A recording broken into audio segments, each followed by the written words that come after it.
Cool. Sweet. Claudio, how we doing? Good morning. Thank you. Going to UK. You're out of here. Soon. Good. I guess the first question we have off the ranks is, how did you decide on what field of engineering you wanted to study?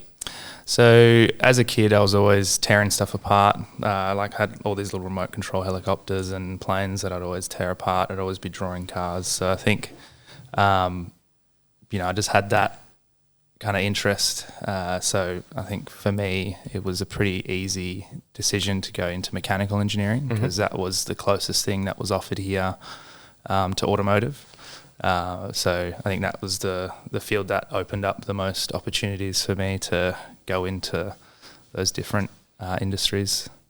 Yeah, good. So how did you know that engineering was right for you? Yeah, so like I was saying, I think, as a kid, I'd always be drawing cars or planes or just tearing things apart. I'd always, all the school projects that we had during primary school where we had to build something, it'd always be one of those three things, either a boat, a plane or a car that I'd try and make, and Dad would help me, and I'd always be modifying little things to put little flashing lights on my remote control cars and stuff. So it was it was a pretty easy kind of choice for me. That was pretty much why I decided to go into engineering. Okay. It sounds like, from an early age, you had a very, practical understanding of how things worked and you quite enjoyed that aspect, which is good to hear. Did you have a backup plan if engineering didn't work out for you? Not really. I didn't really think I had anything else that I really wanted to do. It was just that. I think definitely something in science. I'd always one of my hobbies is looking after aquariums. So I think maybe something in kind of marine science or just some kind of biology, I think would be cool. But I think I liked the scientific and practical aspect of STEM. No, that's very interesting. Trying to, I guess, look for those future careers, drawing from your hobbies that you have, in your everyday life. Is studying engineering at university, what's that like? Is it hard? Was it fairly easy? I think the first few years are the hardest because that's where you're doing just the very general things. You're doing pure maths and pure I don't know, you're not necessarily doing what you find interesting, but you just have to push through that. I think the motivation for me with all the units that I didn't like at uni was I didn't want to repeat them. So I just wanted to get that done. And then, the university I went to, UWA, had the 3-year undergrad and then 2-year masters. 3-year undergrad was just a kind of general thing that everyone was kind of doing. And then the 2-year masters, we kind of dive into the topics that you're probably more interested in, or that myself was more interested in. So more stuff specific to for example, a lot of projects we had were there's some thermo projects that we looked at engines and all that kind of stuff is in the later years.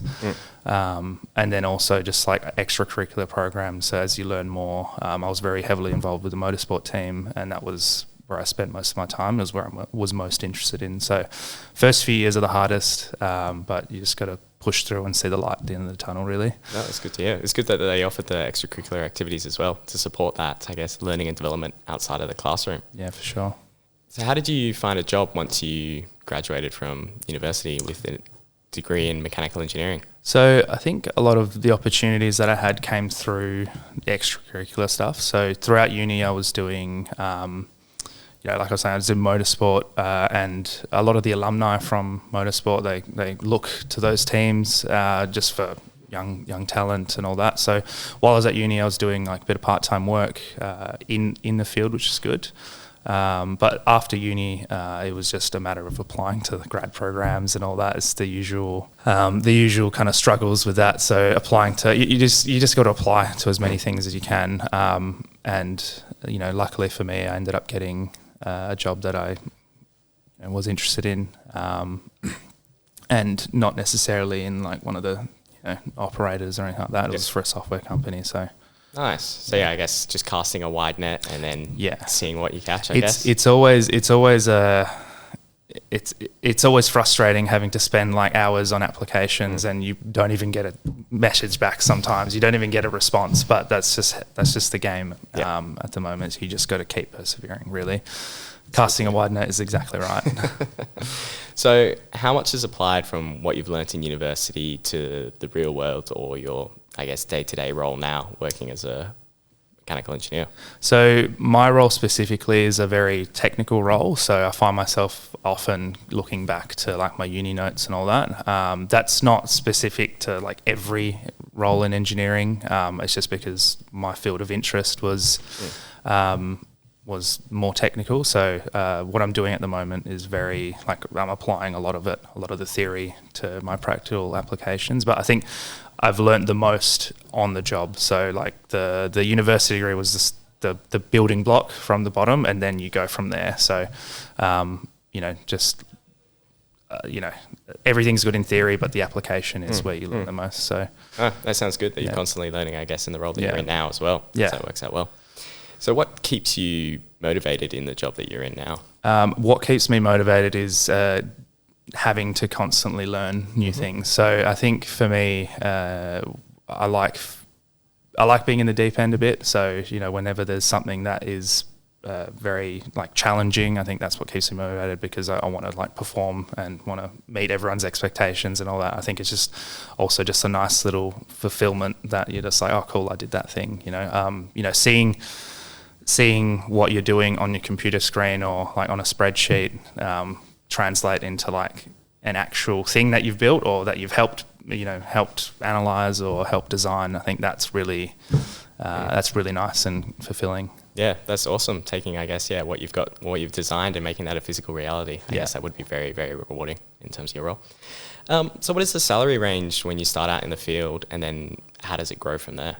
Yeah, so for me, salary range was like when I started, it was about like 70,000, and then going from there. Right now, I'm on 130,000. So Perth is good for that, in terms of engineering salaries, and it really depends where you go and work. So if you go and work for the operators, like the big mining companies, oil and gas companies, you're always going to be earning more than if you're working for a design consultancy, or not all the time, but in general that's just how it works. That's where the money is, but it really depends. Money isn't everything, and I think feeling engaged at work, I think, is probably the main thing, because you can earn all the money in the world, but if you're just bored, then you're not going to be enjoying your day-to-day life with the engineering. So that's a good way to put it, I guess, looking outside of that monetary reward and looking for other rewards in terms of the role itself, whether that be learning, education, or future development. Yeah, it's a good summary. Do you plan to be an engineer for the rest of your career, or do you have future aspirations? Yeah, I mean, I want to be in engineering, but I don't necessarily want to be doing what I'm doing right now forever. So what I'm doing now is a very technical role, very like hands-on.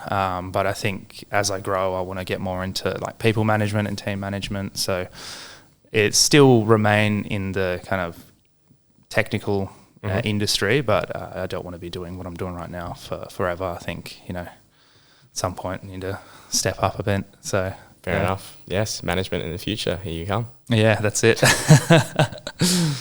Thank you, Claudio. So that wraps up our episode for today. Thank you very much for your time.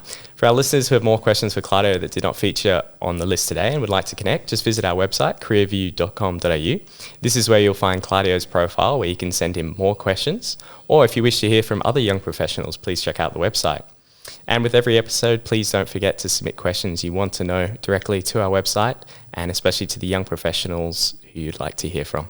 Thank you for your time. Thank you very much, Callum.